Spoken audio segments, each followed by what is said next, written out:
Hey everyone, summer is coming, so that means it's time to get out and have some fun. Cleveland Recreation invites you to play by registering for any of our baseball, swimming, and junior golf programs. Baseball programs are available for youths ages 4 through 19. The basic fundamentals of the game are taught, and youths progress through various levels, ultimately participating in the Connie Mack League. If you would rather create a project of your own or express yourself through performing and visual arts, the Division of Recreation offers arts, crafts, ceramic programs, and show wagon performances. So come celebrate summer fun. Don't miss out on the free lunch program, summer camp, soapbox derby racing, and a host of other special events. You may even have the opportunity to celebrate an Indians victory in person at Progressive Field. Don't let summer pass you by. Visit one of our 20 recreation centers, 25 supervised playgrounds, 19 indoor pools, and 22 outdoor pools, and have yourself the best summer ever in the city of Cleveland.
Hello and welcome to This Is How We Do It, where we talk about enhanced services in the city of Cleveland. My name is Blaine A. Griffin, Executive Director of the Community Relations Board, and this is how we do it. Cleveland, you did it. You wanted enhanced services. You passed issue 32. Now we're here to talk about the services that you will receive as a result of your contribution to the city's income tax. Today we have with us the EMS Commissioner, Nicole Carlton. Nicole, how are you today? I'm doing great. How are you doing, Director? Great. Nicole, this is, I believe, one of the largest, if not the largest investment that Mayor Jackson and the administration is making, which is in EMS. Tell us what is the total investment, what are you at now, and how much more are you going to increase? And then tell us about your staffing levels and how that's going to help. I'll start with where we're at currently, and then we'll get to the good news, which is obviously the enhanced budget. The Division of EMS, we roughly have a budget of a little bit over $23 million. And with that, we run 18 ambulances 24 hours a day. And as you're aware, our call volume has increased by 25% over the last 5 years. So what that has done to us in 2012, I don't know if you recall, we went from running 15 ambulances a day up to 18. So the mayor over the last several years has committed lots of resources to the Division of EMS. And our call volume dictates that our response times are not where we want them to be. So with the enhanced services, we got a little bit over $6 million, and that includes money for personnel, equipment, and we also are going to be purchasing 5 new ambulances to account for the increase in staff. The whole goal with the enhanced service is to obviously decrease response times and provide better outcomes for the citizens for medical coverage. That's phenomenal. I mean, I tell people as we were going around in the community and talking to people about issue 32, one thing that everybody agreed on, they had different services, different communities wanted, some wanted more streets paved, some wanted more police officers, some wanted different types of services. But one thing that everybody agreed upon is EMS. So tell us how this will reduce response times. Is it because you have more personnel, or is it because you are deploying differently, or because you have another trauma center? Tell us all of the tools that you're going to use in order to decrease response times. We'll start with the incoming 911 calls. So with the enhanced budget, we're getting 8 additional emergency medical dispatchers. So right from when you call 911, the time that it takes to get through to our call takers will decrease. So when that call time decreases and they're getting these services linked to you, we're looking at the additional 60, and I say 60, it's 60 EMTs and paramedics that by the end of the year we will add to our staffing levels. We're doing it in 2 groups of 30, and we currently just started a class on April 10th, and they will be ready to hit the streets around the beginning of fall, September-ish. That will increase our number of ambulances on day shift to 22 and on night shifts to 19. And then we'll have another class come in of 30. And then that class will graduate by the end of the year, and we'll have a total of 25 ambulances on day shift and 22 ambulances on night shift. So when we increase the number of ambulances, they will be available for those high priority calls, the life-threatening calls that we know we need to get to quicker than what we currently are. But also those calls that are not as critical, we'll get to them in a timely fashion as well. And you're mentioning the trauma center, university hospitals, because I know that's a big issue since the closure of Huron Road. How that impacts us is having that additional resource on the east side of Cleveland. We can actually transport people there rather than going all the way to the west side. So that means they're back in their service area quicker and somebody does not have to fill in that void. So it is a big commitment, and I thank the citizens for voting for issue 32. We could not do what we do without that coverage. That's great. Now, also we've had some recent crisis in our community, the heroin and opiate epidemic that's been gripping our community. We know we've had some shootings and blunt injuries due to violence that take place. But then we also have, I believe, a large senior population that live in senior high-rises and might have medical emergencies. So how are you approaching each of those, and how is this enhanced services giving you the ability to address some of those different areas, like victims of violence, and as well as the opiate and heroin and opiate addiction, as well as the senior citizens that might have health issues? Okay. And I can start with what we currently do, and as part of the enhanced service, obviously the response times will help those. For the senior citizens, we are out in every ward, and we actually do screenings for the senior citizens to ensure that they are getting the preventative care they need, and that by doing the health screenings, they recognize that something's not right and that they probably will need to go see their physician for a routine checkup. What we're doing for the heroin and the opiate epidemic, as everybody's aware, our call volume has drastically increased in that area, unfortunately. What we've done is partnered with Project Dawn, and we are issuing kits, the Project Dawn kits, which contains the Narcan, that we can provide to the community so they can assist us in a first responder type sense and actually do something before we get there. Because as everybody's aware, with the opiate epidemic, when somebody's unresponsive and they're not breathing, because that's what the drug does, if somebody doesn't reverse the effects of that opiate, that person will die. That's the reality of it. So we need to get Narcan in them to reverse the effects of that opiate and get them to breathe again, and before we get there, because if we're there even in a few minutes, that makes a big difference. And I believe you just trained an abundance of police officers, yes, and first responders for police officers with the dissemination of Narcan and naloxone as well. Yes, that was part of our enhanced service budget, because we do provide the first aid kits for police who we trained in 2015. Ended up by the end of in 2016, they had all the equipment they needed, and they were out there saving lives and helping us.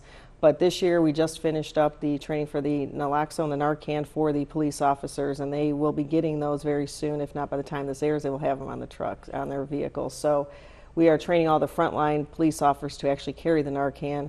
All the Division of Fire apparatus has Narcan on them, as well as the EMS. And then we have obviously our citizen first responders who are equipped to handle it and help us out as well. And then you also mentioned that you are able to respond to violent injuries and prevention of those kind of issues, as well as car accidents. I left that out. So those kind of issues that really need timing is critical of response. So tell us how you approach and how you're going to look at your deployment regarding those. And we do. Basically, we're looking at the fire stations of where we are currently at, which is 18 separate firehouses, and adding those additional units in the community where they're needed most, where the call volume's the highest. But we also recognize, and I know the citizens who are on the outlying areas have concern that their ambulance will get taken into and taken away for other calls that aren't in their neighborhoods. The goal is to keep the units in the areas where they need to be to respond to those emergencies. And it's not just, the traumas. Everybody thinks of traumas as minutes count, but also the medical emergencies where somebody could be having a life-threatening issue and we need to get to them quickly. That's great. That's great. Nicole, you were aggressively and very assertive in trying to recruit EMS technicians. Tell us about that recruitment process, and tell us what type of people you were really looking for to provide this enhanced service that you're looking for in the city, because you're hiring 60 people that will come online. Well, who are you looking for? And tell us about your recruitment efforts that you did in order to try to get the right candidates. And we've partnered with public safety, but our aspects when it comes to police, fire, and EMS recruiting is slightly different, where our people that we hire have to have certification as an emergency medical technician prior to coming to us. So we are heavily recruiting at all the colleges and all these schools that offer EMT training, and then we also take the people who have gone on to further their education in our paramedics. And we are looking for people who live in the city, who want to care for this community and take care of its residents. So the class of 30 we have in, we will be posting online again for the next class through May and probably parts of June, just to get onto that next class. And we probably will do a class after that class at the beginning of 2018. So if you go onto the government website, the government jobs, hopefully we can post that at the bottom for everybody, where they can sign up for EMT careers, and then as soon as it gets posted, they can apply for it.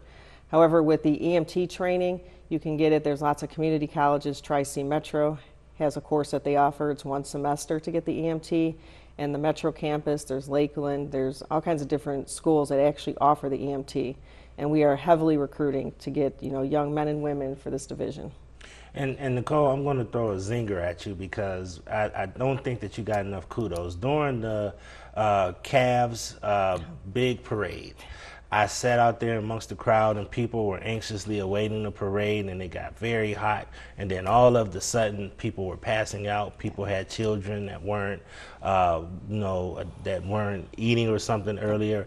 And I watched your units just come in and just pretty much just in the middle of crowds set up tents and set up cooling facilities. And I just thought it was great to watch how you guys just operated, because it just on the spur of the moment, you guys just came in and you just set up, and I think people really appreciated that. So I just like to do that. But on a lighter note, those little buggies that you guys had on the RNC, what are you going to do with those now? Because I thought those were so great. How are you going to utilize those kind of vehicles? Because I know that they're small, they're compact, but I seen you riding around in them the whole time. How are you going to utilize those? The mini ambulances that we got, we always had one, and it was the same color as the ambulances, that lime green. We got 7 of them during the RNC, and they're white.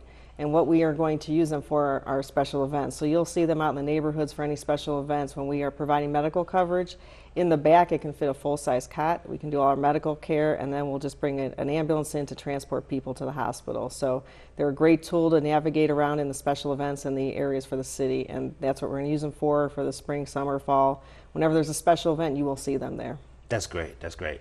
Nicole, just to close, tell us again why this means so much, and why these enhanced services for EMS are improving your service, and just tell us how much it means to your staff and your workforce that they're able to have this investment that the taxpayers are providing for you. Yeah, this investment to the community obviously is huge for our employees. They have been working very hard, call after call, and not that people shouldn't come to work and expect to work, but the stressors of the job, and when you know that basically you're going back-to-back calls, and now that the mayor has invested lots of money, over $6 million, and I know we are appreciative of that, and everybody in the division. But it's not just about the men and women of the division, it's about the community and getting to them where we can make a difference. If our response times aren't where we want them to be, we know that sometimes it's hard, and it's hard for the families who are waiting, and they call 911, and it seems like an eternity for help to get there. And we want to get to the community sooner in their life-threatening moments and in their crisis moments. So we recognize that, and our goal is for the community to get there timely, and we couldn't have done it without issue 32. We're all aware of that, and we're grateful, and basically by the end of the year, we hope that the community sees a big difference in how we respond to their medical emergencies. Nicole, I have to tell you on behalf of the city of Cleveland, I think myself being a personal beneficiary of one of my family members who needed your services at times, and I think it's probably not a person in the city of Cleveland who hasn't had to have EMS services at some time. Thank you and all of the EMS personnel for all that you do, and thank you, and I know you're going to do a great job with these enhancements. Thank you, I appreciate it. Thank you. Once again, you heard it. Once again, this is about community engagement. This is about making sure we touch and that we serve the residents that passed issue 32.